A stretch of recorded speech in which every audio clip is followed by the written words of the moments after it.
السلام علیکم، میں ہوں رانا عدنان شبیر خان۔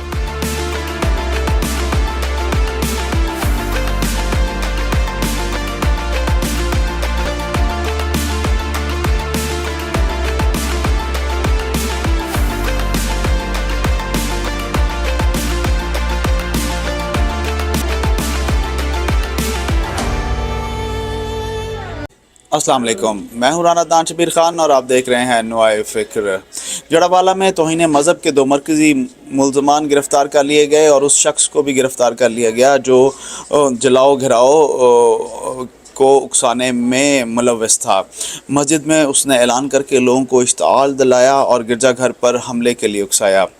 اس پر 18 دفعات لگائی گئیں جن میں دہشت گردی، اقدام قتل اور توہین مذہب شامل ہیں۔ 29 ملزم نامزد کیے گئے اور 128 لوگ گرفتار کیے گئے ہیں۔ 2 روزہ جسمانی ریمانڈ بھی ان لوگوں کا لے لیا گیا ہے۔ عثمان انور جو کہ آئی جی پنجاب ہیں، انہوں نے کہا کہ انہوں نے ودن 24 آورز ملزمان گرفتار کر لیے اور ساتھ ہی انہوں نے علماء اکرام کا شکریہ بھی ادا کیا جنہوں نے ڈیمیج کنٹرول کرنے میں ان کی مدد کی۔ آج چیف آف آرمی سٹاف نے بھی I S P R internship program سے خطاب کرتے ہوئے جڑاوالا والے واقعے کی مذمت کرتے ہوئے کہا کہ اس قسم کے واقعات ناقابل برداشت ہیں اور افسوسناک ہیں، اور یہ بھی کہا کہ پاکستان میں اقلیتوں کے خلاف انتہا پسندی کی کوئی گنجائش نہیں ہے۔ تمام لوگ برابر ہیں اور کسی کو بھی قانون کو ہاتھ میں لینے کی اجازت نہیں دی جا سکتی۔ نگران وزیر برائے مذہبی امور انیک احمد نے حلف لینے کے فوراً بعد اور بہت سارے مین سٹریم کے جو علماء ہیں انہوں نے بھی اس واقعے کی مذمت کی ہے۔ آتے ہیں اپنے ریگولر سیاسی معاملات کی طرف۔ الیکشن کمیشن نے ڈی لمیٹیشن یعنی نئی حلقہ بندی کے لیے 14 دسمبر کی ڈیٹ دے دی ہے اور ایک سکیجول بھی جاری کر دیا ہے۔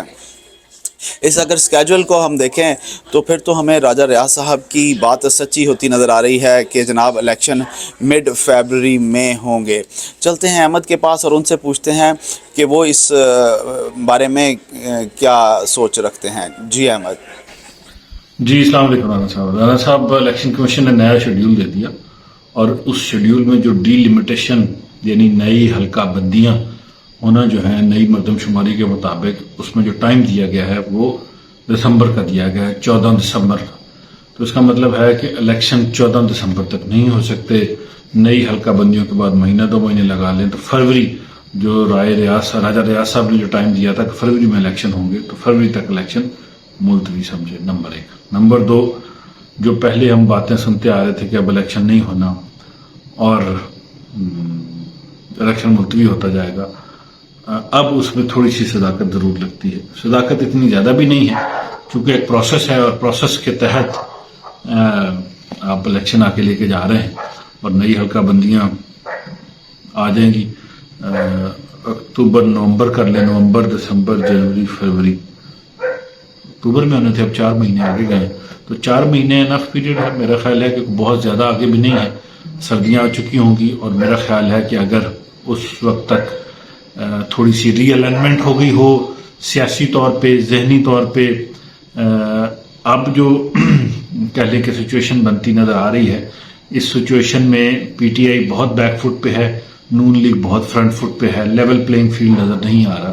تو اگر لیول پلینگ فیلڈ آ جاتا ہے پی ٹی آئی، نون league, P D M party کے درمیان تو میرا خیال ہے کہ اس وقت تک کافی سچویشن کلیئر ہو چکی ہوگی۔ تو اب دیکھتے ہیں کہ یہ جو achieving of level playing field ہے یا maintaining of level playing field ہے کہ ہر کوئی اتنے ہی مقدمے فیس کر رہا ہو جتنے انہوں نے جرائم کیے ہیں، یا اگر جرائم کم زیادہ جتنے بھی ہیں تو الیکشن میں جاتے ہوئے کم از کم ان کو اتنی فلیکسیبلٹی اور اتنی سپیس ضرور دی جائے کہ وہ الیکشن آرام سے لڑ سکیں بجائے کسی کے تنگ ہوئے بغیر۔ تو نمبر 1۔ نمبر 2، میرا خیال ہے اس وقت تک یہ بھی سب کو سمجھ آ چکا ہوگا کہ صبر سے کام لیں، تحمل سے کام لیں، یہ تشدد والا رویہ پالیٹکس جو ہے یہ نہ ہونے پائے۔ تو میرا خیال ہے کہ یہ کم از کم ایٹ لیسٹ دسمبر تک تو آگے چلا گیا، لیکن پھر بھی انسرٹنٹی اس حوالے سے رہے گی کہ الیکشن جو ہے وہ تھوڑے سے آگے ہو گئے ہیں، الیکشن ہوں گے نہیں ہوں گے، یہ سوال ابھی بھی باقی رہے گا جب تک الیکشن ہو نہیں جاتا۔ تو اب دیکھتے ہیں کہ اس سچویشن پہ کیا آگے ڈیولپمنٹ ہوتی ہے. اب سب کچھ الیکشن کمیشن ہے اور سویلین گورنمنٹ ہے اور اگلے 6 مہینے آرام سے ان کے پاس ہیں. 6 مہینے پہلے 5-6 مہینے, تو اس میں اگر وہ کچھ بہتری کر لیتے ہیں اکانومیکلی اور بھی اچھی چیز ہے. جی رانا صاحب. انٹرم گورنمنٹ کی کیبنٹ نے یعنی نگران حکومت کی کیبنٹ نے آج حلف لے لیا. They are supposed to be neutral guys, لیکن جب میں ان کو دیکھتا ہوں تو ڈائریکٹلی اور انڈائریکٹلی میجورٹی آف دیم وہ مجھے پیپلز پارٹی سے اور نون لیگ سے ایفیلیٹڈ لوگ لگتے ہیں. تو میرے نزدیک یہ ایک اچھی شنید نہیں ہے اور یہ اگلے الیکشن کو بھی شکوک و شبہات میں ڈال دے گی. چلتے ہیں احمد کے پاس اور ان سے پوچھتے ہیں کہ وہ کیا کہتے ہیں. جی احمد. جی رانا صاحب, نئی کیبنٹ نے حلف اٹھا لیا. مجھے آج بھی یاد ہے جب شہباز شریف صاحب کی گورنمنٹ آئی تو ایک صاحب نے آ کے مجھے کہا کہ مجھے یہ نہ بتاؤ کہ وزیر اعظم کون ہوگا, مجھے یہ بتاؤ وزیر خزانہ کون ہوگا. ایگزیکٹلی. اور انہوں نے کہا کہ یہ ورلڈ بینک پوچھ رہا ہے, IMF بھی یہی پوچھ رہا ہے. میرا خیال ہے ایگزیکٹلی یہی سوال اس وقت تھا کہ وزیر خزانہ کون ہوگا. وزیر خزانہ رکھا گیا ہے شمشاد اختر صاحبہ کو, جو گورنر اسٹیٹ بینک رہی ہیں, کیپٹل مارکیٹ ADB میں بھی کام کرتی رہی ہیں, دانشمند خاتون ہیں, محنتی ہیں, نیک ہیں, ڈیسنٹ خاتون ہیں. تھوڑا بہت غصہ ضرور کرتی ہیں لیکن وہ بھی اپنے پوائنٹ کے اوپر. تو اللہ کرے, اللہ ان کو کامیاب کرے پاکستان کی اکانومی سنبھالنے میں. ساتھ ان کے ایڈ کیا گیا ہے وقار مسعود صاحب کو, جن کو مشیر خزانہ رکھا گیا ہے. ان کو وزیر خزانہ رکھا گیا, ان کو مشیر خزانہ, دونوں ہی بھاری ہوتے ہیں. وقار مسعود صاحب کو بڑا تجربہ ہے IMF کو سنبھالنے کا, تو امید ہے کہ وہ بھی اچھا پرفارم کر لیں گے. ساتھ گوہر اعجاز صاحب ایپٹما سے ہیں اور بھی ایسے لوگ ہیں جو نون لیگ کے قریب ہیں, تو اور پارٹی کے بھی کچھ لوگ قریب ہیں. تو یہ چیز مینٹین ہوتی نظر نہیں آ رہی کہ پارٹیوں کے لوگ شامل کیے گئے ہیں, جبکہ انٹرم گورنمنٹ میں ایسا نہیں ہونی چاہیے. ججز بیوروکریٹس رکھے ہی اس لیے جاتے ہیں, جیسے کہ وزیر خارجہ رکھا گیا ہے ایسے صاحب کو, جلیل عباس جیلانی صاحب کو, جن کا کسی پارٹی سے تعلق نہیں. 2 پیپلز پارٹی کی بیکنگ ضرور تھی کیونکہ وہ یوسف رضا گیلانی صاحب کے کزن ہیں. تو پارٹیز کی بیکنگ کے ساتھ لوگ رکھے گئے ہیں تاکہ ان پارٹیز کو ٹھنڈا کیا جا سکے, وہ زیادہ شور نہ مچائیں اور اتنا غصے میں نہ آئیں. کیونکہ سننے میں یہ آیا تھا کہ کاکڑ صاحب کو جب وزیر اعظم لیا گیا ہے تو نواز شریف صاحب خوش نہیں تھے, اس پہ پارٹی بھی خوش نہیں تھی. ان کی جو بھی بیکنگ تھی اس کے اوپر نواز شریف صاحب نے کہہ کے خط لکھوایا اختر مینگل صاحب کو کہ آپ غصے کا اظہار کریں گے, یہ کس بندے کو آپ نے وزیر اعظم بنا دیا ہے, بلوچستان سے لینا تھا, کسی بڑے نام کو لینا تھا, چھوٹا نام کو لیا. تو بہرحال دیکھتے ہیں کہ کیا سچویشن بنتی ہے, لیکن پارٹیوں کی جو مرضی کے عہدیدار تھے وہ ضرور اس میں شامل ہیں, جو میرا خیال پارٹیز کو مطمئن کرنے کے لیے اور ان کو ٹھنڈا کرنے کے لیے تاکہ وہ شور زیادہ نہ مچائیں اور ود ان کنٹرول رہیں. تو میں پہلے بھی عرض کر رہا تھا کہ رانا صاحب کہ جو ہے لیول پلینگ فیلڈ جب تک اچیو نہیں ہو جاتا اس وقت تک الیکشن میں جانا کسی بھی پارٹی کے لیے مناسب نہیں ہے. نون لیگ کو بہت زیادہ لیوے حاصل تھا اور PTI کو بالکل ہی فارغ کر دیا گیا ہے. تو اب دیکھتے ہیں کہ اگر وہ آہستہ آہستہ وہ ری انسٹیٹ ہو جاتے ہیں اور چیزیں ان کے لیے بہتر ہو جاتی ہیں تو پھر وہ الیکشن میں جائیں. اگر الیکشن ہوتے ہیں تو اب بہت زیادہ ایفس اینڈ بٹس جو ہیں وہ درمیان میں کھیلتے رہیں گے اگلے 6 مہینے تک. جی رانا صاحب. پاکستان پیپلز پارٹی ابھی یہ سٹینس لینے کی کوشش کر رہی ہے کہ جناب الیکشن 90 ڈیز میں ہونے چاہیے. حالانکہ جب مردم شماری اور حلقہ بندی والا جو وقوع ہے, میں اسے وقوع کہتا ہوں, اس میں انہوں نے نون لیگ کا بھرپور ساتھ دیا. اور جب پنجاب اور KPK کے الیکشنز کی بات تھی تو رضا ربانی صاحب ایک صحافی نے جب سوال کیے تو وہ انہوں نے جواب ہی نہیں دیے اور وہ خاموشی سے چلے گئے. بہرحال میں تو اسے منافقت کہوں گا, آپ اسے سیاست کہہ سکتے ہیں. چلتے ہیں احمد کے پاس اور ان سے پوچھتے ہیں کہ وہ اسے منافقت کہتے ہیں یا سیاست کہتے ہیں. جی احمد. جی رانا صاحب, پارٹی کی طرف سے اگین اسٹیٹمنٹ آئی ہے اور وہ خوش نہیں ہے. وہ کہہ رہے ہیں کہ ECP نے اچھا نہیں کیا ہے الیکشن کو ڈیلے کر کے, اور یہ کوئی مناسب طریقہ نہیں ہے. فوری الیکشن ہونے چاہیے اور الیکشن کو ڈیلے نہیں ہونا چاہیے. جو پارٹی کا جو خدشہ ہے میرا خیال ہے وہ یہی دیکھ رہے ہیں کہ یہ الیکشن ملتوی ہوتے جائیں گے اور کام آگے چلتا جائے گا. اور یہ الیکشن ملتوی ہونا اور کاکڑ صاحب کا آنا, یہ ساری چیزیں دور سے یہ نظر آ رہا ہے کہ جیسے یہ CPAC کو فیسیلیٹیٹ کرنے کے لیے. وجہ یہ ہے کہ جب بلوچستان میں CPAC کا بہت بڑا حصہ تھا सी पैक के शुरू के जो प्रोजेक्ट थे वो पंजाब में बिजली के प्रोजेक्ट लग गए, साहिवाल में कोल का प्रोजेक्ट लग गया और चीज़ें लग गई, जिससे पाकिस्तान की इकॉनमी में कुछ बेहतरी आई। जब बलूचिस्तान में चीज़ें लगने लगी, चीज़ें नहीं लगी थी, तो तजारत तो बलूचिस्तान के जरिए हो रही थी, लेकिन बलूचिस्तान के लोगों ने ये सवाल करना शुरू कर दिया कि ग्वादर पोर्ट बन रही है, सारी तजारत हो रही है, हम लोगों को क्या मिला। तो थोड़ी बहुत फिर उस वक्त सेनेट का चेयरमैन ऑफर हो गई, बलूचिस्तान के अवाम के लिए सादिक संजरानी आ गए, फिर बलोच स्टूडेंट्स के स्कॉलरशिप कुछ ऑफर किए गए, फिर बलोच स्टूडेंट्स को इस्लामाबाद में, फिर यहाँ पे इस्लामाबाद कैफे बहुत ज़्यादा खुले जिसमें बलोच बच्चों की एम्प्लॉयमेंट काफ़ी ज़्यादा हुई। तो वो जो उनके 70 साल से डिमांड थी कि हमें एम्प्लॉयमेंट नहीं मिलती, जब वो शोर में चाहते थे उनको मारा जाता था आगे से, तो वो चीज़ें थोड़ी सी एहसास से महरूमी कम होना शुरू हुई। बलूचिस्तान के अवाम को पैसा मिलना शुरू हुआ, वडेरे पैसा जरूर खा जाते थे, नीचे नहीं जाने देते थे, ऊपर से उनका अपनी मर्जी चलती रहती थी, अरबों खरबों में खेलते थे, नीचे गरीब लोग वैसे ही रहते थे।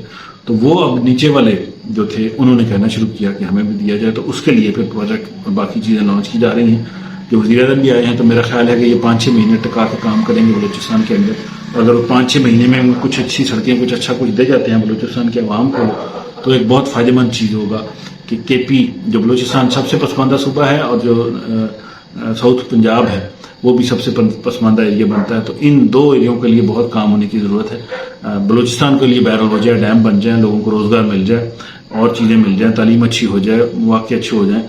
हमारे एक दोस्त जो राना साहब, बल्कि ये आपने ही शायद एक दफ़ा बताया, आपने ये किसी ने जिक्र किया था कि बलूचिस्तान के लिए सेंसस के लिए जब टीम बनने गई तो पता चला कि वहाँ पे जो टीचर हैं, स्कूल टीचर, उनको नाम नहीं सीधे तौर पे लिखने आते। जो खुद मैट्रिक FABA पास टाइप टीचर थे, उनको नाम नहीं लिखने आते, इस हद तक वहाँ पे मेयार था। तो मेरा ख्याल है जब ये चीज़ें सारी जाएंगी, रिसोर्सेज जाएंगे और फिर रेकोडेक का बड़ा मनसूबा वहाँ आ रहा है, CPEC आ रहा है, तो ये बलूचिस्तान के लिए अच्छी खबरें हैं, पाकिस्तान के लिए भी अच्छी खबर है। अल्लाह करे कि बलूचिस्तान के लिए रास्ते खुलें, आवाम के लिए मौके पैदा हों, वज़ीर आज़म वहाँ के काम करें। तो ये तो सबसे बड़ी अच्छी बात होगी कि डायरेक्ट वज़ीर आज़म बलूचिस्तान से लगा दिया गया, तो पॉजिटिव चीज़ें हैं, लेकिन इलेक्शन का मुल्तवी होना वो नजर आ रहा है। जी राना साहब। अहमद, आप काकड़ साहब की तैनाती को जब बलूचिस्तान की महरूमियों के साथ एनेक्स करते हैं तो मादरत के साथ मैं आपसे डिसएग्री करता हूं।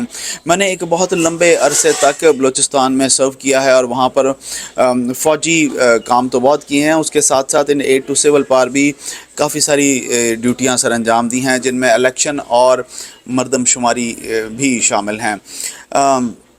मैं ये समझता हूँ कि बलूचिस्तान की महरूमियाँ और बलूचिस्तान की गुर्बत का जो मेन वजह हैं, जो मेन फैक्टर हैं, जो मेन रीज़न हैं, वो वहाँ के बलोच सरदार हैं।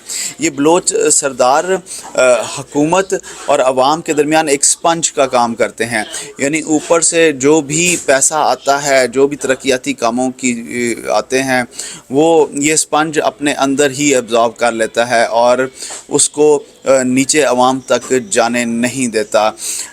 आपने देखा होगा कि ये बलोच सरदार ये जब भी बैठेंगे ये बात करेंगे कि जनाब कंटोनमेंट नहीं बनना चाहिए बलूचिस्तान में। भाई कंटोनमेंट क्यों नहीं बनना चाहिए? उसकी खैर वो तो अपनी सन ऑफ द सॉयल और ये और वो इस तरह की बातें करते हैं, लेकिन मैं आपको असल फैक्ट बताता हूँ कि क्यों नहीं चाहते कंटोनमेंट बने। क्योंकि सर जब कंटोनमेंट बनेगा, लेट्स से हम थोड़ा सा मफरूज़े पे बात करते हैं कि 5000 फ़ौजी एक जगह आ गए परमानेंट रहने के लिए। अभी उस 5000 बंदे को अंडा चाहिए, डबल रोटी चाहिए, दूध चाहिए, चिकन चाहिए, उसको बकरा चाहिए, उसको बड़ा गोश्त चाहिए, उसको बेड शीट चाहिए, उसको तकिया चाहिए, उसको ये बल्ब चाहिए, उसको दरवाज़े का कुंडा चाहिए।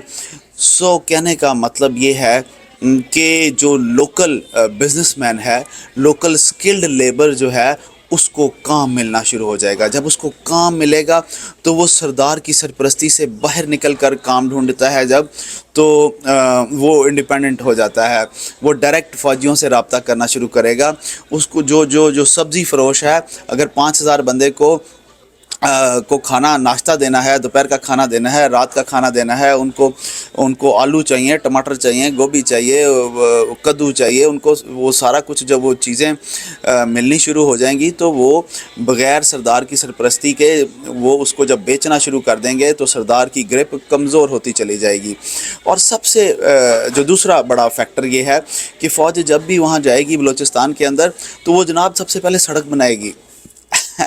यहाँ सड़कों के नाम पता क्या लिखे होते हैं? फ्रॉम फार्म टू फोर्क, यानी कि एक फार्मर जो है वो वहाँ से अपनी चीज़ को लेकर जाता है और पहुँचाता है आपके फोर्क यानी आपके कांटे तक, यानी आपकी खाने की मेज़ पर, आपकी प्लेट के अंदर। सो उसको एक्सेस आप बेसिकली दे रहे हैं उस फार्मर को अपने डायरेक्ट अपने डाइनिंग टेबल तक। सो बीच में there is no middle man. तो ये जो बलोच सरदार हैं ये एक मिडल मैन हैं, और वो जब गायब हो जाएंगे तो चीज़ें ठीक होना शुरू हो जाएंगी। जो तीसरी और सबसे ख़तरनाक चीज़ जो फ़ौजी करते हैं, जो कि न्यूक्लियर बॉम्ब से भी ज़्यादा ख़तरनाक है इन बलोच सरदारों के लिए, वो है कि ये फ़ौजी आते ही आर्मी पब्लिक स्कूल बनाते हैं, जहां ये अपने बच्चों को पढ़ाते हैं, और थोड़ी सी फंड जनरेशन के लिए ये वहां पे सिविल बच्चों को भी इजाज़त देते हैं अपने स्कूल में पढ़ने के लिए, और उससे वो फ़ीस मिलती है, और आर्मी ऑफिसर्स की बेगमात उसमें पढ़ाना शुरू करती हैं, उनकी तनख्वाह निकलना शुरू हो जाती है। सो एक बलोच बच्चा जब एक लाहौर के रहने वाले बच्चे के साथ वाली टेबल पे बैठ के पढ़ेगा, और वही पढ़ेगा जो एक लाहौर का रहने वाला बच्चा उस वक़्त बलूचिस्तान के उस छोटे से कैंटोनमेंट में पढ़ रहा है, तो आप देखें कि उस बच्चे का एक्सपोजर बढ़ना शुरू हो जाएगा। ये बलोच सरदार हमेशा अपने बच्चों को एचएसएन कॉलेज में पढ़ाते हैं और उसके बाद मुल्क से बाहर भेज देते हैं। आप यू नेम अ बलोच सरदार, वो एचएसएन कॉलेज का होगा और वो बाहर का पढ़ा हुआ होगा, लेकिन ये अपनी अवाम को, जिसका ये रोना हर वक्त रोते हैं, जिसकी महरूमियों की ये बात करते हैं, उसको ये जाहल और अनपढ़ रखते हैं। मैं भी आपको एक सच्चा वाक़या सुनाने लगा हूँ। आपका टाइम तो मैं ले रहा हूँ, लेकिन क्योंकि आपने ये बात कर दी, ये बात छेड़ दी, तो ये बहुत ज़रूरी है। हम डेरा मुराद जमाली में 1998 में हम मरदमशुमारी कराने के लिए गए। आपने जो बात की वो मैंने ही आपको बात सुनाई थी। सो उस वक़्त थोड़े से फ़ौजी जो थे पुराने ज़माने के, वो 5 पढ़े हुए फ़ौजी भी उस वक़्त भर्ती होते थे। फिर बाद में क्राइटेरिया जनरल मुशर्रफ दौर में रेज़ हो गया कि सिर्फ मैट्रिकुलेट ही फ़ौज में जवान भर्ती होंगे। सो हमारे जो कमांडिंग ऑफिसर थे ब्रिगेडियर कौसर हुसैन शाह, उन्होंने कहा जनाब कि आप ऐसा कीजिए कि जो प्राइमरी स्कूल के टीचर्स हैं उनके साथ आप अपने पढ़े लिखे मैट्रिकुलेट और एफ़ए लड़के लगाएं, क्योंकि वो एक फ़ौजी ने और एक स्कूल टीचर ने मिलकर काम करना था। एक फॉर्म उसने फ़िल करना था, एक उसने फ़िल करना था। तो वो ये है कि वो जो हमारा बंदा है वो उसकी हेल्प कर सकता है एक छोटे स्कूल के टीचर का। और जो हाई स्कूल के टीचर हैं उनके साथ आप अपने 5 पढ़े लोग लगाएं, ताकि वो हाई स्कूल का टीचर हमारे फ़ौजी जवान की मदद कर सके वो फॉर्म फिल करने के लिए। बहरहाल जब हमने क्वाड कॉन्फ्रेंस की और उसके बाद स्कूलों में जाकर हमने कोऑर्डिनेशन शुरू की, और हमने जब पेयर्स बनाने शुरू किए एक जवान और, तो पता ये चला कि हाई स्कूल के टीचर अपना नाम नहीं लिख सकते डेरा मुराद जमाली में। मैं दोहरा देता हूँ, हाई स्कूल टीचर अपना नाम नहीं लिख सकते थे जो डेरा मुराद जमाली में।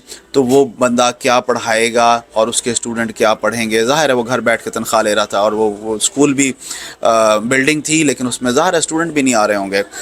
और डेरा मुराद जमाली से जमाली फैमिली जो है उनका एक वज़ीर आज़म रहा है पाकिस्तान में, उनके 2-3 चीफ़ मिनिस्टर, जान जमाली साहब को देख लें, चीफ़ मिनिस्टर बलूचिस्तान रहे हैं। जो वज़ीर आज़म साहब रहे हैं ज़फ़रुल्लाह जमाली साहब, वो भी चीफ़ मिनिस्टर बलूचिस्तान रह चुके हैं मेरी होश में। मुझसे पहले बुगटी साहब भी थे, और एंड सो ऑन। और हर फेडरल कैबिनेट में और हर प्रोविंशियल कैबिनेट में जमाली फैमिलीज़ के बहुत सारे मिनिस्टर्स, फेडरल मिनिस्टर्स और प्रोविंशियल मिनिस्टर्स भी होते हैं। सो मैंने काफ़ी टाइम बलूचिस्तान पे ले लिया। मेरा दिल करता है मैं मज़ीद बात भी करूं, क्योंकि मेरे पास और भी बहुत सारी कहानियां हैं बलूचिस्तान की पसमानदगी की, बलूचिस्तान की महरूमियों की। आशर अज़ीम साहब एक बहुत बड़े टीवी एक्टर हैं और अपना एक व्लॉग करते हैं। उन्होंने बलूचिस्तान पे बात की, और उन्होंने जनाब कुछ बलोच सरदार जो उनके दोस्त थे उनको बुलाया। मैंने उनको ईमेल की और मैंने नीचे लिखा कि सर मुझे ऑन बोर्ड करें, मैं इनसे सवाल करता हूं और फिर ये जवाब दें, क्योंकि वो दोनों एक गलत आशिर अजीम साहब और वो सरदार साहब एक गलत पिक्चर पेंट कर रहे थे बलूचिस्तान की, वो एक गलत बयानिया बिल्ड कर रहे थे बलूचिस्तान के बारे में, और इस पर बहरहाल बहुत सेर हासिल बात की जा सकती है। मैं आपसे इजाज़त लूँगा क्योंकि मेरे पास लोड है और मैंने वाशिंगटन भी जाना है। अल्लाह आप सबको आसानियाँ नसीब फरमाए और आसानियाँ तकसीम करना नसीब फरमाए। अस्सलाम वालेकुम।